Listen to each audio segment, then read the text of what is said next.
Okay, welcome back to Return to Yehovah.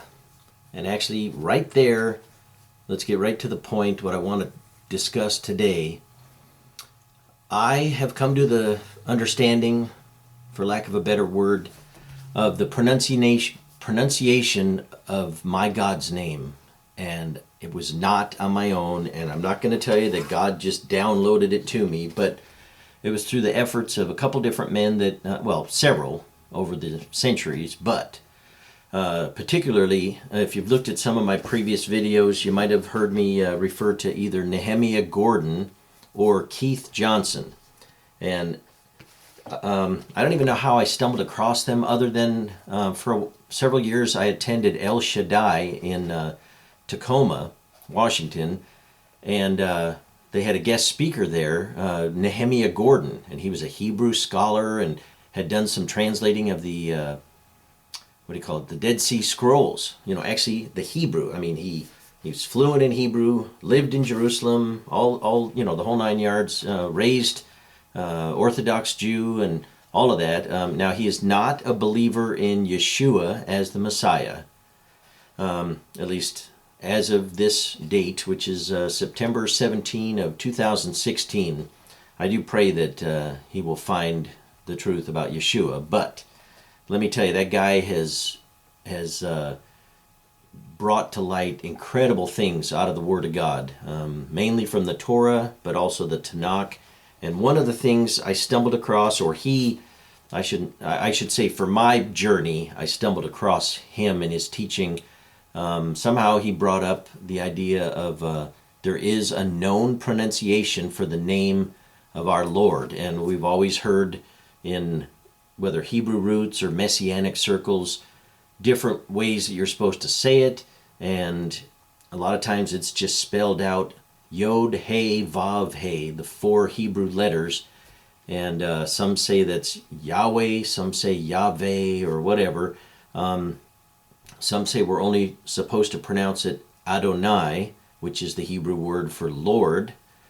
So anyhow, a lot of that stuff, and I didn't know any better, but I gotta tell you, just me to you, whoever's out there, when people used to say the word Yahweh, I don't know why, but it just bothered me. I mean, not where I would get upset and yell at them, but I didn't know any better. I didn't know what else you should call him, but you ever had that where you just kind of know in your spirit that I don't think that's right. Yahweh just didn't sound right. So, along comes this Nehemiah Gordon, and he and this guy, Keith Johnson, wrote a book. Now, I've referenced it before, but it's called A Prayer to Our Father. Now, I'm not an expert with cameras and stuff. I don't know if you can see it, but it's a really cool book. It's about the Hebrew origins of the Lord's Prayer. And these guys go into some really cool adventure where they went over to Israel and tried to figure out where the Lord's Prayer might have come from and where it was given, and in some ways a better way of translating the words that are in it, and it very much agrees with the Old Testament, the Tanakh. It's very cool. It's not just some newfangled thing that Jesus or Yeshua came up with. It actually is very Jewish or very Israeli or Hebrew in its origins. But that's not the topic for today. But that book, A Prayer to Our Father, by Nehemiah Gordon and Keith Johnson. If you haven't read it, get it. I mean, I love it. I never want to get rid of that. But that later led to, in the book, at some point, Keith, he was a Methodist minister, was friends with this Nehemiah, and Nehemiah being an Orthodox Jew, they got talking about different things, and somehow the name of our God came up, and Keith was like, I want to know. If there's a way to say his name, I want to know. And eventually Nehemiah told him that it was pronounced Yehovah, and I'll let you read the book for the cool story, how it's explained. And honestly, I don't remember how much is in there, but the next book was done just by Keith Johnson, and it's called His Hallowed Name Revealed Again. So I would definitely, if you can, he's got his own website, and you can just look it up, Keith Johnson, His Hallowed Name Revealed Again. And it is a treasure trove of information, my gosh. But Nehemiah had gotten him started on this journey, and one thing led to another, but Keith did an awesome job. Again, I'm not critiquing a book today, but he did an incredible job digging out, why people don't say the name a certain way or why they do, and he actually got to where he learned from Nehemiah, primarily, as far as I understand, how to read the Hebrew, and he was actually looking in actual Hebrew texts and went from there. So of course, I just devoured this book, just ate it up and loved it, and it just resonated with my spirit. I don't know how else to describe it, but it just seemed right. And then, of course, I would listen to Keith and Nehemiah. They had discussions about different parts of the Torah and later the Tanakh, and they always referred to God as Yehovah. And in fact, I have had a chance over the years to be in small group settings where, now unfortunately we never got Keith out here, but where I was able to sit down once at breakfast, a couple times just at the end of a service where Nehemiah had come and spoken, and a couple of times he came to a friend's house where we had a home fellowship, and we were able to discuss some things. And so I was able to see a guy who, for one, was not in anything for the money, and he was as honest. I don't know if you ever know, some Jewish people can be just brutally honest. Like, does this make me look fat? They would say, yeah, it really does. They don't say, oh, no, you look beautiful. But Nehemiah is the kind of guy, if you misspeak or something like that, he'll correct you. He doesn't do it to be mean. He just can't help it. He just, but I came to understand that he was an honest guy, and I just respect what he's done. And there's more that he's, exposed to the Hebrew roots community or to the Messianic world. And, a lot of people have learned a lot of amazing things that are all scripturally based. You can look it up yourself. You can verify it all right in the Bible. And so anyhow, this is not a I Love Nehemiah video or something like that. But all of that to say, it's been bothering me for months for sure, maybe the last couple years. It seems like everywhere you go, especially I've noticed in the Messianic circles, and even when Christian groups are entertaining Messianic teachers or pastors or whatever, rabbis, whatever you want to call them, at best, they'll refer to God as the Lord, or Adonai, or Elohim, which are all Hebrew words, not the Lord, but Hebrew words for saying God, Elohim. Adonai, like I said, is Lord, and things like that. But always walking around the sacred name. And again, Keith goes into, in his book, definitely read it. My gosh, I would get it and give it to everybody because it's awesome. But maybe not everybody wants to dig in. And I do wonder if not everybody wants to know God's name. When I heard that it was even possible to know, I couldn't imagine just going, I don't really care. I'll call him whatever. He knows my heart. Now, I'm not here to condemn anyone that doesn't want to pronounce it the way I think it should be. Again, God didn't reveal it through my own, just me and him.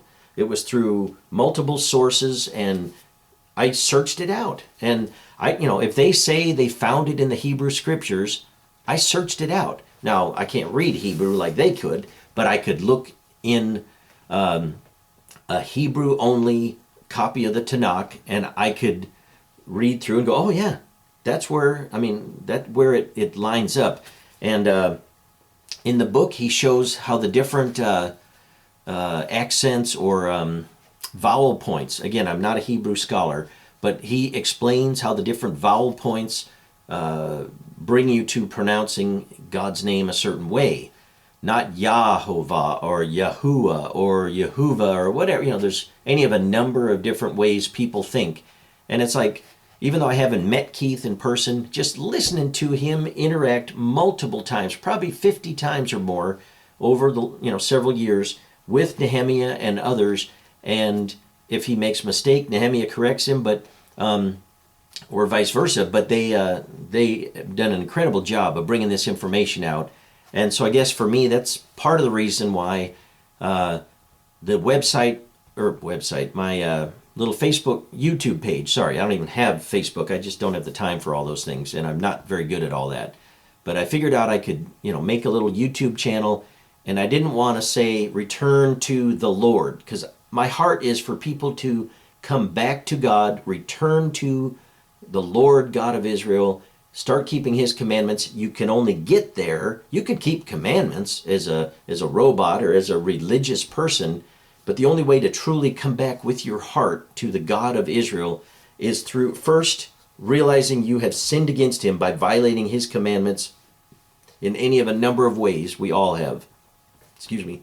And then accepting the sacrifice of Yeshua, his son, on the cross, on the tree, on the execution stake, however you want to say it. But Yeshua died so that your sins could be paid for. Once you receive that, we call you a Christian, but that's not necessarily what the Bible says you have to be called. But you're a believer in or a follower of Yeshua, the Messiah, and that brings you in to the family of the God of Abraham, Isaac, and Jacob. So now, the only way you can do that, you can't accept Yeshua and not accept the God of Israel. I mean, if you try to do one or the other, you're not there. You have not found it, okay? Yeshua came to bring us to his Father, the God, the only God there is, the God of the Bible. So hopefully you understand that. If you have found Yeshua, received him as your Messiah, as your Savior, and embraced him and are following him with all you have, does it mean you have to say God's name the way I'm saying it? No. But wouldn't you, if you really love God and love Jesus or love Yeshua, wouldn't you like to know that there's a way that is more likely than not how his name is pronounced? Again, look at the evidence that's out there and research it yourself. I did some of my own, and some of it, I'm sure the ideas probably came from Keith and Nehemiah, so I'm not taking 100% credit, but there's a couple simple things that anybody can do out there. For example, I use a little program called the Power Bible, and you can do that on your computer, but I also have a little app on my phone. It's just the Strong's KJV or King James Version, and it gives you the ability to just search out, the scriptures in English, and it's the King James. But for example, I know in our Bibles, now I'm not saying you have to only read King James, of course not, but as far back, that dates back to the 1600s, and as far back as that anyhow, the name Jehovah, I think almost always in all capitals, is spelled out in the Bible. And I thought, I want to do a search and see how many times the name Jehovah, Jehovah, is actually in the entire Bible, and it came up with exactly 7 of them. Now, I'll read them real quick. I'm not going to go into I'll give you the verse reference, the scripture reference, but I won't, read each one of them or the context, because you can look it up. And honestly, anybody can do this search. It may be, if you look it up in some of the other translations, they may have spelled it out Jehovah other times, but I know the King James has been around longer than any of these others that are out there now, with a few rare exceptions of some of the slightly older editions that are out there. You know what I'm talking about. So 7 different times the name spelled out Jehovah. Genesis 22:14, Exodus 6:3, Exodus 17:15. Those are all in what's considered the Torah. Then, in the book of Judges, chapter 6:24, the book of Psalms 83:18, and then in Isaiah chapter 12, verse 2, and Isaiah 26:4. Now, like I say, you tell me, why did the authors or the compilers of the King James Version of the Bible, way back in the 1600s, why did they spell out God's name Jehovah? And if you haven't heard, the J sound, like John, Jerry, Jonah, whatever, the J sound apparently wasn't even in our language. Didn't even exist. I don't know the whole history on it, but when I first heard that, I thought, what in the world, So it's not something that was even used, other than it was probably more like the letter I, if you could see it in the old writing, and it hints at and really makes it clear that the sound was not Jehovah, but Yehovah. Now, where the accent goes is found out by the people that are more the scholars, and they basically show through the book and stuff that I've talked about that it's Yehovah. Yehovah, not Jehovah or Yehovah. Some people say it that way. Is God going to be insulted that you're getting his name wrong? I don't think so, but if we can find out, let's, find it out, and not to go beating up other brothers and sisters that they're saying it wrong. This is just something, I'm sharing all this, call it a rant if you want, but it kind of bothers me. And let me tell you why. A couple other things. Lots of evidence to God's name being Yehovah. And I thought, well, okay, if I'm going to look for that, and I know, like Keith in his book has shown lots of occurrences of it in the Hebrew Bible and all that.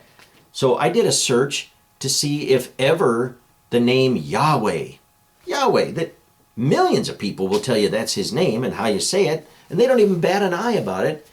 And I haven't figured out a way to find it in any part of the Bible, Old or New Testament. How come? Why isn't it there? But yet, let me show you one thing that is very cool. And I got the idea, I know, from Keith Johnson or Nehemiah, but I started, again, you could tell me something, but I want to look it up myself. And I had heard that there was a lot of cases in the Old Testament where part of God's name was included in someone's name. So somebody named their child after Yehovah. And so you're not going to just call him that. But, like, for example, now these are not in ideal order. I think it was just as they came to mind. I wrote them down. But I'll be honest with you, there's, at least 24, possibly 25 if we count Joshua. Remember Joshua from the Old Testament?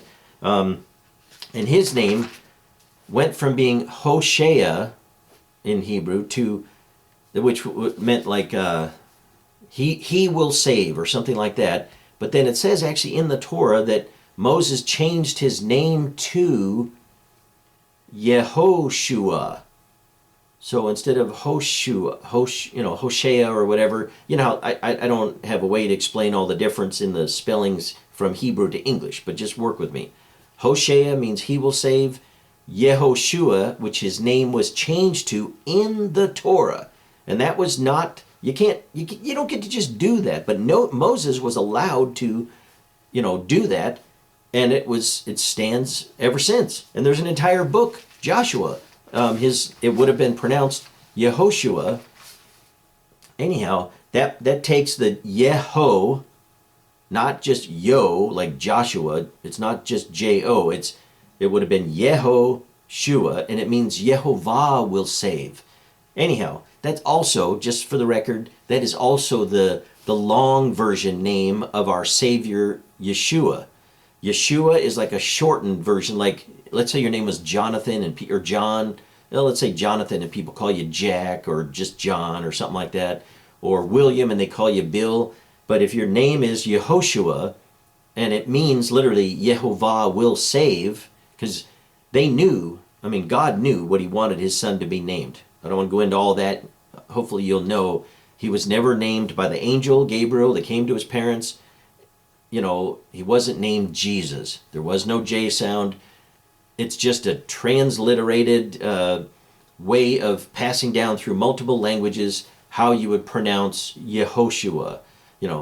I think it's even, I'm pretty sure Keith goes into that in his book. If not, Nehemiah has a book, a couple different ones, but one's called the Naming of Yeshua in Hebrew Matthew or something like that. You can look it up. If you just Google Nehemiah Gordon, you'll be able to find more stuff. But very, very amazing stuff. But, so like I say, 24 different times there were kings of Israel, and I'm just going to read some of the names so you get an idea. And in every one of these, it was the first part of their name contained like the first chunk of God's name. So his name being Yehovah, they used Yehoshaphat or Jehoshaphat. Jehoiada. It would have, in our Bibles, the English Bibles, Jehoiada. But again, there was no J. Joab is really Joab. Joram or Joram. Yehoram is another. There's a couple different places where the names are very similar. Yehonadab. Jehonadab is how we would see it. Yehu or Jehu. He's pretty famous. And I guess that means Yehovah is he. I don't know exactly what that meant at the time. Jehoahaz. Now, I could go into the references, but basically in the book of 2 Samuel on into 1st and 2nd Kings, and some into the books of Chronicles, 1st and 2nd Chronicles. There's one, Yehosheba, Yehoash, or Joash, Yozakar, or probably Yozakar, Yehozabad, Yehoadan, Yehoahaz, Jehoiakim. Some of these you've heard. Jehoiachin or Jehoiakin, Yehohanan, Jehoiarib, Yohanan, which is also like Yehohanan or whatever, and that was the son of Josiah, just for example. Jehozadak, or we have Jehozadak. Yehoshua, like I said, Jehoiada, Jehoiada, Yehoshabiat, and Yohanatan means Yehovah given, or is given. Anyhow, these are just 24 or 25 that I found real easy. Anytime somebody's name sounds like Jehoiada, Jehoiakim, Jehoshaphat, or whatever, they're taking God's name as the first part. Now, I meant to, but I haven't had a chance, and I just wanted to get this rant out. I do know that you will also find several names where the last part of the person's name contains Yahu. Now, again, not a Hebrew scholar. I don't remember how they explained it, but I know it is out there. Like Jeremiah, the prophet, his name would have been Yirmiyahu. So the last part, the Yahu, references Yah or Yehovah. And Isaiah is Yeshayahu. So that the Yahu part comes from the name Yehovah. Anyhow, very, very interesting stuff. You could do your own research on some of that, and I think it might even be in Keith's book, His Hallowed Name Revealed Again. You could check that out. But there's a lot of ways we can look and see. Now, I will tell you one thing. Multiple different times in the book that Keith wrote, he mentioned that 6,828 times the name or the representation of God's name, the Yod He Vav He, which, anyhow, I'll just put God's name appears 6,828 times in the Hebrew Bible. He did say in one of his pages, or one of his chapters, that when you look in the Septuagint, which is the Greek equivalent of the Old Testament, again, we're only dealing with Hebrew or the Greek version of the Old Testament. In the Septuagint, it only appears 6,575 times. You don't have to memorize the numbers. I have to look it up because I forget the 6828, the 6,828. And the other night I tried to do a search in my Bible program, and I could only count 6,821 times that God's name was in the Bible. But, okay, just imagine to yourself, let's just round it off to a nice even 6,800 times in the Old Testament, or the Tanakh, the name of God is written there. In the Hebrew, they might have abbreviated it. They didn't always put the vowel points in there, because in the old times they didn't do that. But yet, somehow, even here we are, all these centuries later, the name still exists and is still there for us to know. And if you didn't know this, in the Word of God, Keith does go into it in his book too, but God wants us to know His name. And yet, man has thought it's too holy, it's a secret, they've kept it in religious circles, and a lot of it in rabbinic Judaism or whatever. Now, I know there's a history and there's reasons why it started, because of persecution, I think as far back as the Roman times, and there's some horrible things that were done for people that even spoke the name Yehovah in public.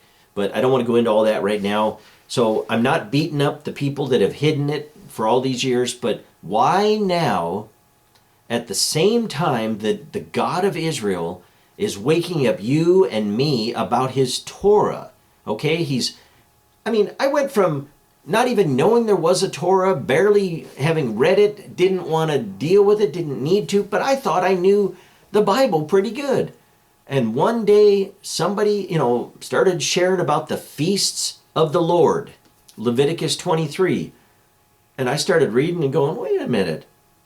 This says we should be doing this forever. Not it was going to go away someday. He said, these are my feasts forever. And I would love to go into that, but I don't want to get off on a tangent.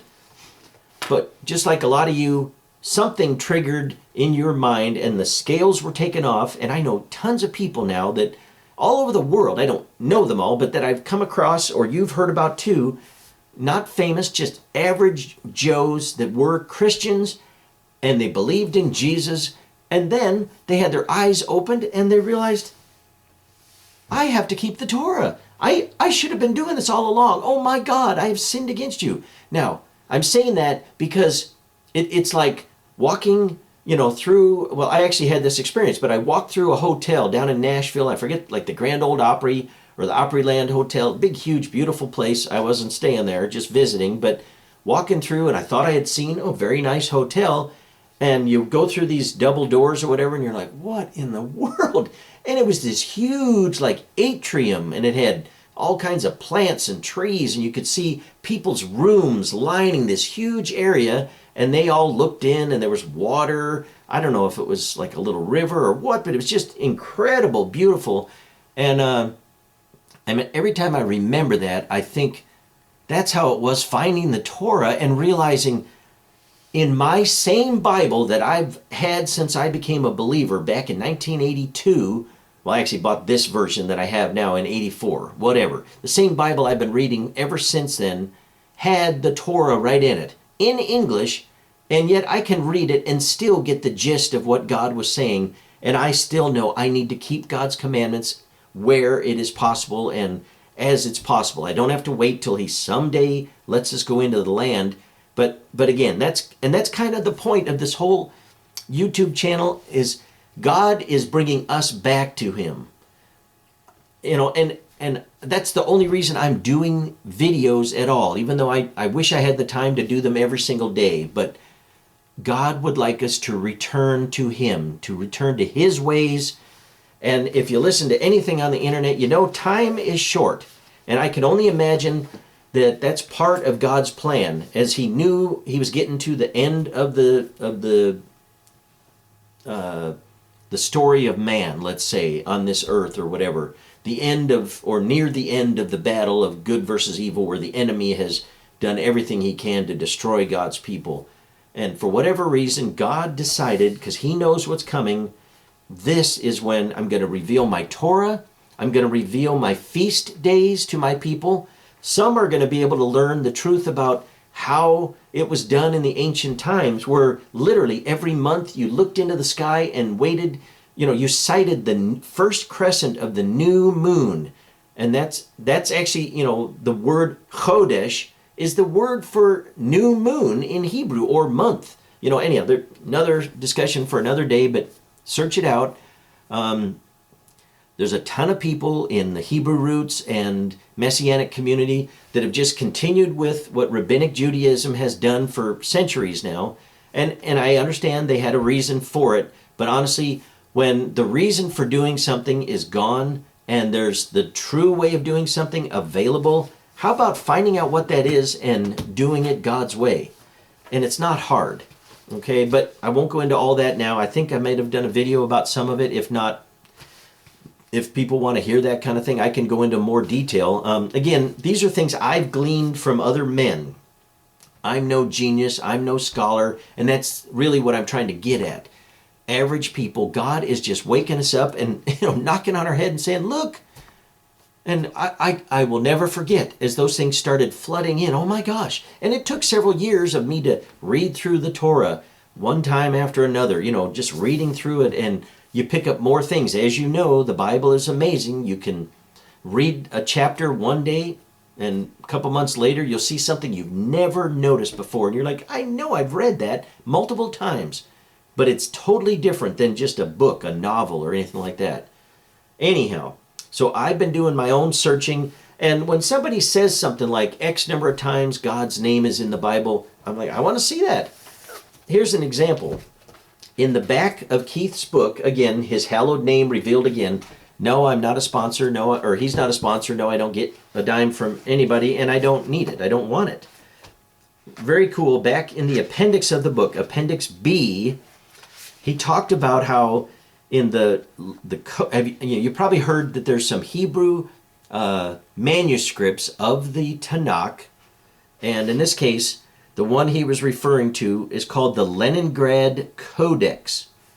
Look it up, Leningrad, like the city in Russia, Codex, and for whatever reason, he's got it marked as B19A. I don't even know what that refers to, but I'm sure you can look it up.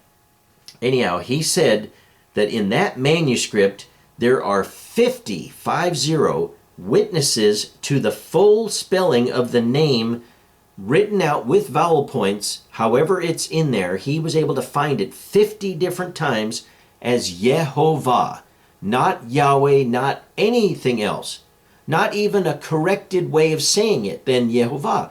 He found it as Yehovah 50 times, and he said also the name Yah, or Yah, I think you put a little more emphasis on the H, but again, not a scholar. He says that shows up 49 times, and that's with the same or similar vowel points, So either way, for the purposes of this, and I didn't say this before. Sometimes you learn something, so it's in your head, you don't bother saying it, but as if God's full name, for lack of a better word, is Yehovah, okay? But many times, in this case, at least 49 times, if not more, his name is in there as Yah, or Yah, and they call that the poetic form. Like one of the most famous words anybody knows out of Hebrew, even though it's even in the New Testament, even in the book of Revelation, we call it Alleluia. That ain't it. It's Hallelujah, Y-A-H, or how we would spell Y-A-H. So a shortened, poetic, or maybe a worshipful way of saying his name, I don't know. There's a reason it's in there, and it does not detract from God's name at all. But Hallelujah, with an A, like we would spell it out, H-A-L-L-E-L-U, Hallelujah. It's not Alleluia. And when you see that angels are singing, or the witnesses up in heaven, all of heaven is praising God, if they say Hallelujah, that's what they're really saying, and they're using his name as Yah. They're not saying praise Adonai or praise Elohim or something like that. No. God's name is known in heaven, it's known to the demons, and it's known to the devil, but God's own people don't know it. Some of it is because they don't research it, and some because they're easily led astray. Somebody pulling by, oh, look over here, here's another way to say it. Oh, here's another way to say it. And to me it's very frustrating. Of course, the enemy is a master at leading us off on other pronunciations or anything that's truth of God.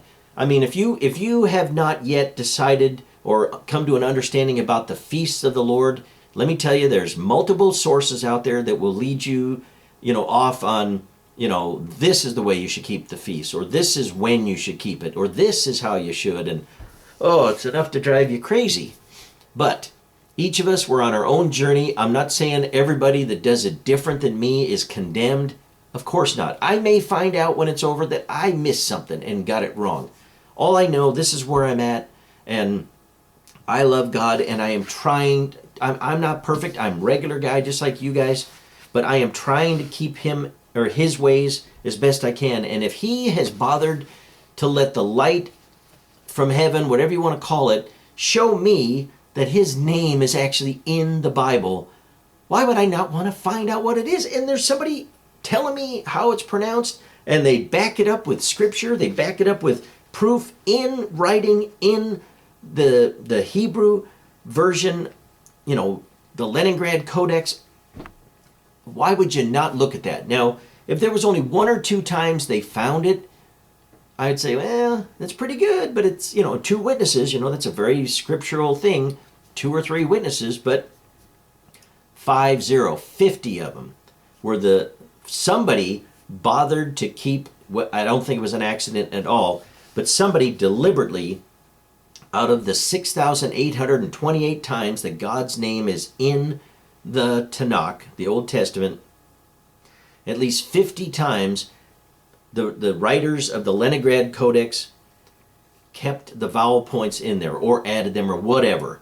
I mean, that's pretty amazing. And 50, there's some big numbers or important numbers in the Bible, and like Pentecost refers to 50, anyhow, that's just one of a couple. But so get the point there that there's proof out there. You can dig into this book.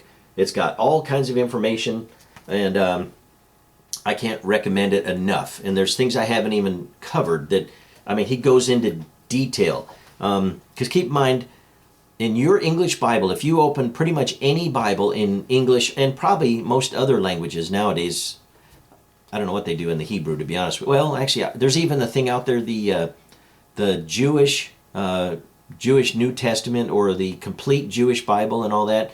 And, good work and everything, but they deliberately put in words like Elohim or Adonai instead of God or God's name, Yehovah. Now, I have a copy of it, and I liked it until I found that his name is actually there. And I know I didn't say it specifically, but if you didn't know, when you look in your Bible and you see the word Lord, Lord, all in capitals, that is deliberately replacing the name Yehovah. So look for that. Now, if you see it with a capital L and lowercase ord, that's the word Lord or Adonai. Sometimes you'll see it just a capital L and lowercase Lord, and then God, G-O-D, is all capitalized. And that would be when then the God part represents Yehovah's name. But I guess because of grammatical reasons, it would have been pronounced instead of Lord God, which it's okay to say that, but it's better if you said Lord Yehovah, or in Hebrew it would have been Adonai Yehovah. And the sounding at the end of his name is, again, for grammatical reasons, and I cannot understand all that. I just know it's in there, and you can find it in the scriptures. Bottom line is, God's name has been covered up and hidden. Originally it had a good reason. Now the reason's gone. God's opened the floodgates. He wants people to know. He's not forcing himself as he always does. You've heard it a million times. God is a gentleman, but he is the mighty God. And you know what kills me? There are people in other countries and other cultures that talk about their God. Some groups even scream the name of their God as they're killing people. And yet, we're the followers of Yehovah. We're the people of the God of Abraham, Isaac, and Jacob. What's wrong with us saying his name? As Yehovah lives was a saying that people used to say, like, I swear to God, is kind of like that. Now, I don't say that you should swear, as Yehovah lives, unless you intend with all your heart to carry out whatever you say. But that is a phrase from the ancient times, and there's no reason it couldn't be said again. Just don't overdo it. Don't take it in vain, which is literally what that commandment talked about. Let me tell you one other thing. I've got different things I went through. I did a little study, I don't even remember when, January of this year. And I just was curious, again, about God's name and why is it not known more or whatever. And again, you can agree or not. It's, it's not gonna, I'm not the final word on it. I'm just sharing what I have found. So I did this study, and I thought, this is interesting. I wanted to know how many times did God say the phrase, ye or you shall know that I am Yehovah. So God was talking about different scenarios where people will know that he is Yehovah. Not the Lord, not God, or something like that. Those are titles. He is who he is. He is Yehovah. And I went through just the book of Ezekiel. Excuse me. Actually, I just dug this up today, and I was like, wow. I'm not going to read all the times, but 63 times, and you can search it yourself, the phrase, you shall know that I am Yehovah. Or they shall know that I am Yehovah. And he talks about, when people are slain or whatever. One thing especially later in the book of, or in Ezekiel, but 38 and 39, which is about the Gog and Magog war and stuff. Again, it comes up, but they shall, like God says, that my people shall know that I am Yehovah. And he later says, and the heathen shall know that I am Yehovah, the Holy One in Israel. Now, how are they going to know? How is anybody going to know that he, the God of Israel, is Yehovah if no one knows his name? If every effort is made to call him Yahweh or Yahua or all these other things, and I'm sorry, I don't like any of those, and I believe Yehovah is his name. I think the evidence is overwhelming all through your scriptures there. And I'll share one other thing. I was talking with some people at a home fellowship a couple, 3 years ago. I don't know how long. And some guy had come up with his own way of saying God's name. And I won't even say it because I just can't even believe the efforts people go through to, try to come up with another way to say God's name, or as if they've figured it out. Maybe he knows something I don't. But he shared it, and all of a sudden a dream came back to my mind. I was like, oh. And it was sometime not long before that I had a dream. It was very brief, but let me explain it to you. I still see it like it just happened. I couldn't tell you where I was, almost like just in a room or in, I don't know, the area was just like gray or whatever. Not scary at all, but maybe darkness, I don't know. But it was just wherever I was, all I could see was the head of a lion, a male lion, looking. Now, as I'm looking this way, he was looking to my left. And so like he's looking this way, and it was as if wind was blowing his mane back. And it was really cool to see. And I just was staring at him for just probably seconds. And I don't know if his mouth moved or if he actually spoke out of his mouth, or I just heard it. And the voice, very commanding, said, "What is my name?" And without even hesitating, I said, "Yehovah," as if, of course. And the look on the lion's face was just kind of like, he just kind of was nodding his head like, yes. He didn't say any words or whatever. And it was like, as if he had a little bit of a smile. Again, it was sideways, and he was nodding like that. And that was it. I don't remember anything else of it. Didn't think anything of it. I just thought, oh, that was kind of cool. I'm not saying God himself, gave me that dream and confirmed all of this, so you've got to believe me because of a dream. No, of course not.